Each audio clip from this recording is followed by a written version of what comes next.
গত শুক্রবার রাতে ব্যারাকপুর পুরসভার ২ নম্বর ওয়ার্ডের কালিয়ানিবাস এলাকায় গাড়ির ধাক্কায় মৃত্যু হয়েছিল হান্নান গাজী নামে এক যুবকের। এই ঘটনার পরেই হান্নান গাজীর পরিবারের সদস্যদের অভিযোগ ছিল হান্নান গাজীকে পরিকল্পিতভাবে খুন করা হয়েছে। সেই ঘটনার পর পলতা বাজার এলাকার বিভিন্ন সিসিটিভি ফুটেজ খতিয়ে দেখেন পলতা বিদ্যাসাগর পল্লী এলাকার বাসিন্দারা।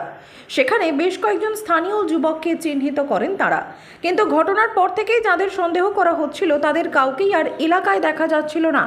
এরপর আবু কালাম নামে এক যুবককে ধরে ফেলেন হান্নান গাজীর পরিবারের সদস্যরা।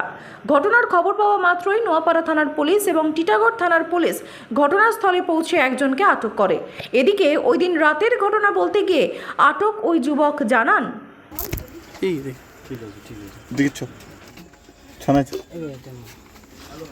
ওটা কি আছে? কজন আছে? একজনই আছে।